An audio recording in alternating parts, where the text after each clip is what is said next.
She lost her job standing up for a veteran's service dog. 1 hour later, the Marine commander walked in. A stand for what's right. Emily Carter had always been the kind of person who believed in doing the right thing, even when it wasn't easy. Working as a manager at a cozy little cafe in downtown Austin, Texas, she had built strong relationships with the regular customers, especially the veterans who came in every morning to enjoy their coffee and camaraderie. One crisp autumn morning, an elderly Marine veteran named James Jim Harrison walked in with his loyal service dog, Charlie, a golden retriever trained to help him cope with PTSD. Jim was a decorated war hero, having served multiple tours overseas. Charlie was more than just a dog, he was a lifeline, keeping Jim calm in crowded places and waking him from nightmares. But that morning, things took a turn. A new district supervisor, Mr. Randall Peters, was making his rounds, evaluating store policies. He noticed Charlie lying obediently at Jim's feet and immediately frowned. "We have a strict no pets policy," Peters said sternly, crossing his arms.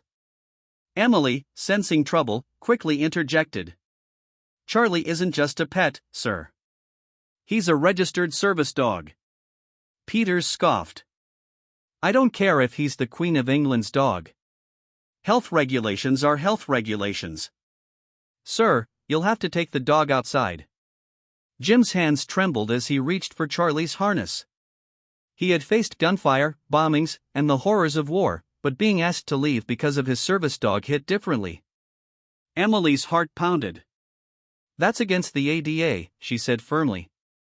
"Federal law protects service animals. We must allow them inside."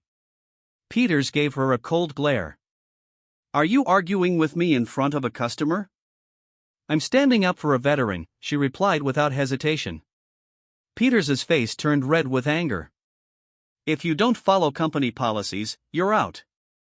Emily stood her ground. "Then I guess I'm out." Jim looked up, shocked. "Emily, no." But it was too late.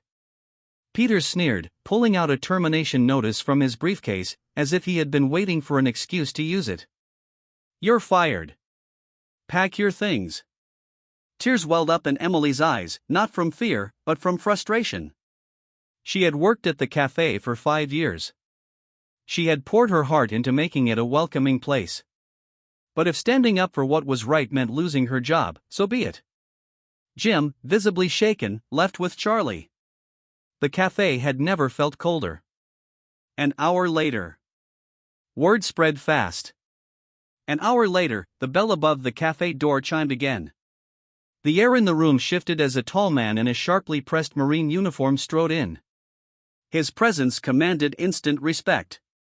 It was Colonel Robert Langley, a high-ranking Marine commander, and a longtime friend of Jim's. He had heard what happened, and he was not happy. The cafe fell silent as Langley approached the counter. Peters, still overseeing the store, straightened up. "How can I help you, sir?" he asked with a nervous smile. Langley's voice was calm but firm. "You fired Emily Carter?" Peters hesitated. "She refused to enforce our no pets policy." Langley's jaw tightened. "That pet saved a veteran's life. And you broke federal law." Peters paled. I spoke with corporate," Langley continued. "They weren't aware of your decision. I just got off the phone with the CEO." Peters gulped. "Sir, you're the one who's fired." Justice served. Peters was escorted out within minutes, leaving Emily speechless. Langley turned to her, his expression softening. "We need more people like you in this world," he said. "People who stand up for those who can't always stand up for themselves." Emily smiled, relief washing over her. "Thank you, sir." As it turned out, the cafe's parent company not only reinstated Emily but also promoted her to a higher managerial position. And Jim? He never had to worry about bringing Charlie inside again. The lesson.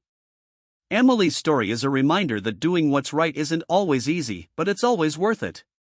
In a world where kindness can sometimes feel scarce, being the person who stands up for others can make all the difference. And sometimes, standing up for the right thing changes your life in ways you never expected.